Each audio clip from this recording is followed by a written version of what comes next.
السلام علیکم ورحمۃ اللہ وبرکاتہ۔ Welcome to Islamic minutes.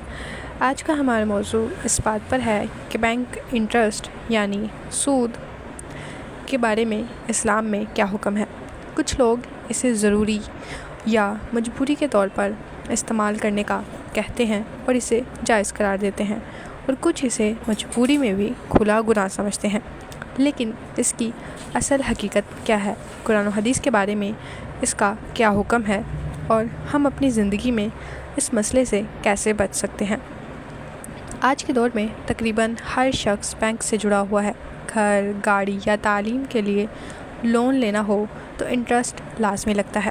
کچھ لوگ دلیل دیتے ہیں کہ کیا کریں، مجبوری ہے، اس میں کرنا پڑتا ہے۔ لیکن کیا واقعی مجبوری اللہ کے نزدیک عذر بن سکتی ہے، یا یہ کھلا گناہ ہے جس کا انجام بہت سخت ہے؟ اللہ تعالیٰ نے قرآن مجید میں سود کو انتہائی سخت الفاظ میں حرام قرار دیا۔ اللہ تعالیٰ نے قرآن مجید میں ارشاد فرمایا، جو لوگ سود کھاتے ہیں وہ قیامت کے دن ایسے اٹھیں گے جیسے کسی شیطان نے اسے چھو کر پاگل بنا دیا ہو۔ اسی طرح ایک اور صورت میں اللہ تعالیٰ نے ارشاد فرمایا، اگر تم سود چھوڑنے پر تیار نہیں تو اللہ اور اس کے رسول سے جنگ کے لیے تیار ہو جاؤ۔ یہ آیت کافی ہے یہ بات سمجھانے کے لیے کہ سود صرف چھوٹا سا گناہ نہیں بلکہ اللہ اور اس کے رسول کے خلاف اعلان جنگ ہے۔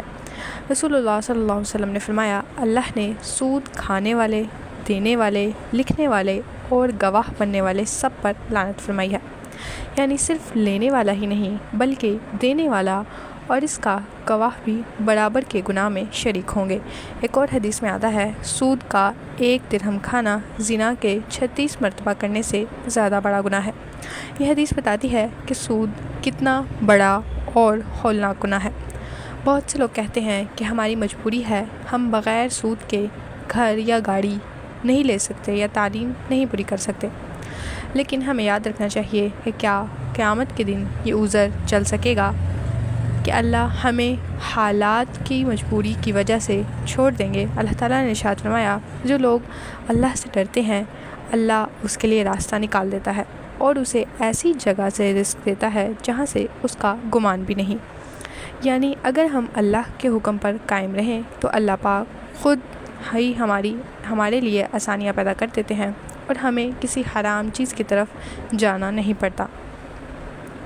تعلیم کے لیے لون لینا، لوگ کہتے ہیں کہ یہ انویسٹمنٹ ہے، لیکن حقیقت میں یہ سود ہے۔ گھر یا گاڑی کے لیے لون لینا، کہا جاتا ہے کہ یہ تو سب کر رہے ہیں، لیکن یاد رکھنا چاہیے کہ گناہ عام ہو جائے تو بھی وہ گناہ حلال نہیں ہوتا۔ کاروبار بڑھانے کے لیے لون لینا، اگر کاروبار سود پر کھڑا ہے تو اس میں کبھی بھی برکت نہیں ہو سکتی۔